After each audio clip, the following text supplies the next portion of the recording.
Hello students, आज की इस फिजिक्स की वीडियो में हम जानेंगे फिजिक्स का सबसे इम्पोर्टेंट क्वेश्चन जो हर साल एग्जाम में आता है, चाहे वो यूके बोर्ड हो चाहे वो यूपी बोर्ड हो। तो आज का जो हमारा टॉपिक होगा वो होगा किरचॉफ का नियम। तो किरचॉफ के नियम जो होते हैं, किरचॉफ ने दो नियम दिए थे जो हमारे विद्युत परिपथ होते हैं उनमें किस तरह से धारा प्रवाहित होती है, तो उससे संबंधित किरचॉफ ने दो नियम दिए। एक होता है प्रथम नियम जिसे हम आवेश संरक्षण का नियम भी कहते हैं, या कहीं कहीं पर आप बुकों में से शॉर्ट पर लिखा हुआ देखेंगे KCL। के का मतलब किरचॉफ और सी का मतलब करंट और एल का मतलब होता है लॉ, यानी कि किरचॉफ का करंट लॉ। एक होता है द्वितीय नियम जिसे हम ऊर्जा संरक्षण का नियम भी कहते हैं, या शॉर्ट में हम लिखते हैं उसे KVL।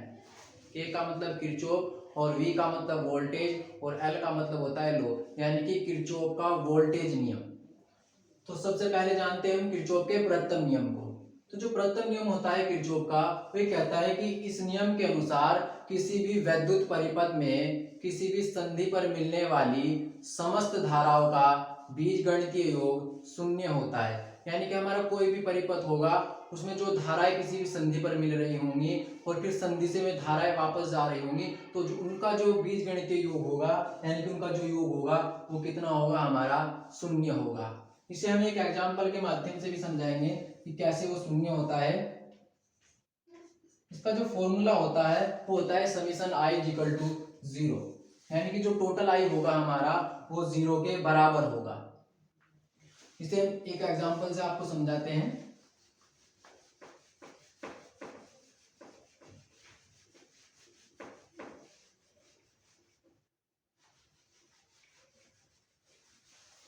हमारे पास एक ये विद्युत परिपथ है, ये जो हमारा पॉइंट होगा ये हमारा जो होगा संधि पॉइंट होगा, संधि पॉइंट यानी कि संधि बिंदु।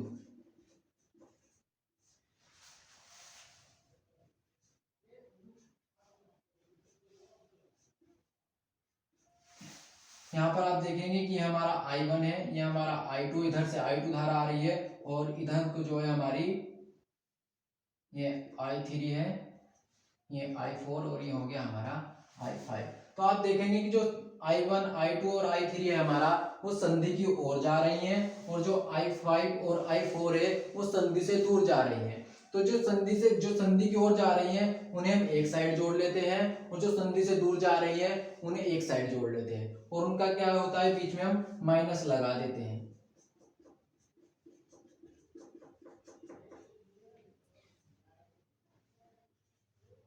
यानी ये भी कह सकते हैं कि जो संधि की ओर जो धाराएं जा रही हैं और संधि से जो बाहर की ओर धाराएं जा रही हैं वे आपस में क्या होती हैं, बराबर होती है। यानी कि जितना इधर से धारा आएगी उतनी ही धारा बाहर की ओर को जाएगी।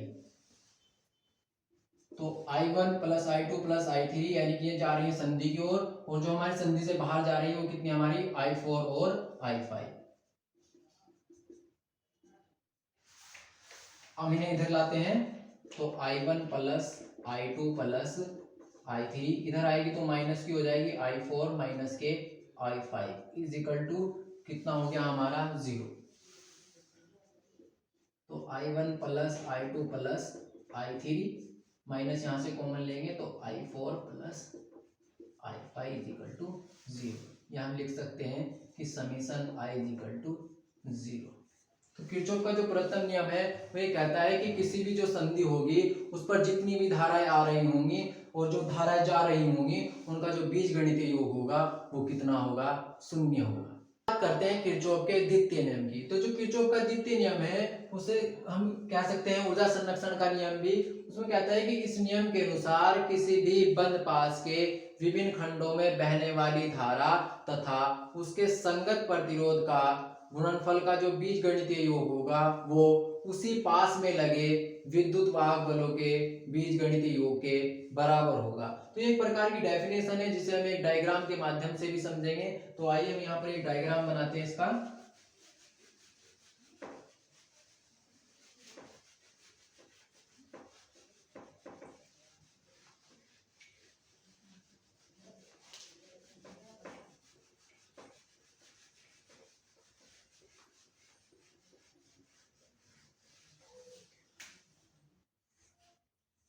ये एक हमारा बंद परिपथ है,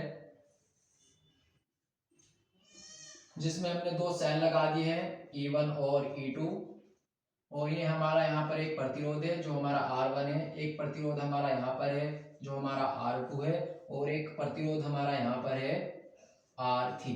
इसका नाम भी दे देते हैं हम A B C D E और F। इस तरह से हमने इसका नाम भी दे दिया है। एक बंद परिपथ है हमारे पास, और इसमें हमारे परिपथ में जो है दो सेल जुड़े हुए हैं, और एक प्रतिरोध R1 है और एक प्रतिरोध R2 और एक प्रतिरोध R3। ये हमारा जो है इधर से धारा जा रही है, जो पहला सेल है हमारा वो जो धारा देगा वो I1, जो दूसरा सेल है हमारा जो धारा देगा वो क्या होगा हमारा I2। I1 जो है वो R1 से होकर के यहाँ हमारे इस पॉइंट तक पहुंचेगी, और जो हमारी I2 है वो R2 से होते हुए भी इस पॉइंट पर पहुंचेगी।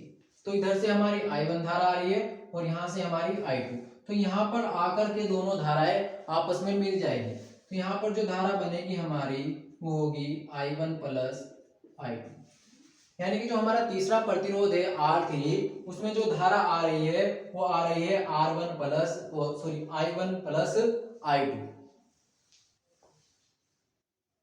तो इसमें हमें बंद पास बनाने होते हैं। तो पहला जो हमारा बंद पास है वो हमारा A B C D A, यानी कि हम ऐसे चल रहे हैं यहां से। तो यहां पर लिखेंगे बंद पास A B C D A। जहां से हमने शुरू किया वहीं से अगर हम इसको बंद कर देंगे तो ये हमारा क्या हो जाता है, एक प्रकार का परिपथ क्या हो जाता है, बंद हो जाता है, यानी कि क्लोज परिपथ हो जाता है, जिसे हम बोलते हैं बंद पास। तो इसमें हमारी जो धारा है वो है हमारी I1, और उसके संगत प्रतिरोध यानी कि उसके साथ जो प्रतिरोध जुड़ा है वो हमारा कितना है R1, तो उसकी मल्टीप्लाई कर देनी है R1 के साथ। यहाँ पर अगर हम माइनस, क्योंकि बीजगणितीय योग होगा तो यहाँ पर आपको ध्यान रखना है कि प्लस लगेगा या माइनस लगेगा, वो भी हम आगे आपको बताएंगे। तो आप देखेंगे जो हमारा इस पास में है बंद पास हमारा, इसमें जो दूसरा सेल है जो धारा दे रहा है वो हमारी कितनी दे रहा है I2, और इसके साथ जो प्रतिरोध है हमारा वो कितना है R2, तो दोनों की मल्टीप्लाई कर देंगे। और इस पास में आप देखेंगे कि एक सेल हमारा E1 है और एक सेल क्या है हमारा E2, यानी कि दो सेल जुड़े हुए हैं। तो हमारा ऊपरला वाला है जो बंद पास है हमारा, एक E1 हो गया और एक E2। अब यहाँ पर देखना है आपको कि प्लस लगेगा या माइनस लगेगा। तो आप ये देखेंगे कि आप इधर से धारा आ रही है, ऊपर से जो हमारा पहला सेल है उसमें हमारी धारा है I1, वो इधर से आ रही है यहाँ B पर पहुंचेगी, B के बाद कहाँ पहुंच रही है C पर, तो उसकी दिशा ऐसी होगी, देख रहे हैं ना आप नीचे की ओर। लेकिन जो हमारा I2 है वो यहाँ से चला और यहाँ तक पहुंचा, लेकिन उसकी दिशा कैसी है, ऐसी। तो जो दोनों धाराओं की दिशा अगर अलग अलग हो जाएगी तो यहाँ पर आप क्या लगा सकते हैं, यहाँ पर हम माइनस लगाएंगे। अगर धारा एक दिशा में होगी, यानी दोनों धारा एक ही साइड जा रही होंगी, एक ही दिशा में जा रही होंगी, तो वहां पर हम क्या लगाएंगे, प्लस लगाएंगे। अगर धारा की दिशाएं अलग अलग होंगी तो वहां हम क्या लगाएंगे, माइनस लगाएंगे। तो यहाँ पर धारा की दिशा क्या होगी, अलग होगी, तो हमने यहाँ पर क्या लगा दिया, माइनस लगा दिया, और यहाँ पर भी हम क्या लगाएंगे, माइनस। तो ये हमारा पहला बंद पास हो गया। इसी प्रकार से हमें दूसरे बंद पास में काम करना है। तो हमारा जो दूसरा बंद पास है, ये पे लिख देते हैं हम, जो हमारा बंद पास है, बंद पास D C E F D में, इसमें भी हम ऐसे चले हैं। यहां पर देखेंगे इस बंद पास में हमारे दो प्रतिरोध है, एक तो R2 है और एक क्या है R3, और R2 के साथ एक सेल जुड़ा हुआ है जो कि E2 है। तो E2 से धारा चलेगी जो हमारी वो कौन सी है, I2। तो I2 की मल्टीप्लाई किसके साथ करनी है, R2 के साथ। फिर यहाँ पर हम जगह छोड़ देंगे क्योंकि हम वो बाद में देखेंगे कि धारा की दिशा दोनों दोनों प्रतिरोधों में जो हमारी धाराएं आ रही है वो एक ही दिशा में है या नहीं, तो यहाँ पर हम बाद में देखेंगे। आप देखेंगे हमारा एक तीसरा प्रतिरोध है जो है R3 में हमारी कौन सी धारा आ रही है, I1 प्लस I2। तो R3 की मल्टीप्लाई कर देंगे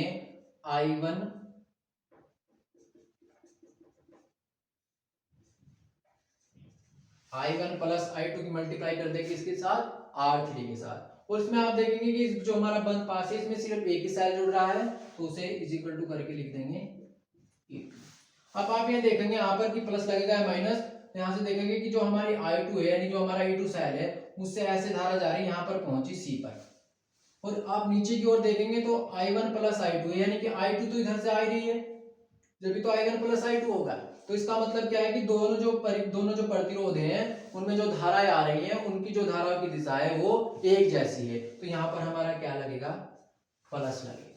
तो इस प्रकार से हम किरचॉफ के द्वितीय नियम के जो भी हमारे जो कॉम्प्लिकेटेड जो हमारे परिपथ होते हैं उनमें जो धाराओं का मान निकाल सकते हैं या शैलों का मान निकाल सकते हैं या प्रतिरोधों का मान निकाल सकते हैं। तो ये हमारा किरचॉफ का दूसरा नियम था। इस पर अगली वीडियो में हम आपको न्यूमेरिकल समझाएंगे कि प्रथम नियम के भी जो हमारे न्यूमेरिकल है वे भी, और जो हमारे दूसरे नियम के न्यूमेरिकल है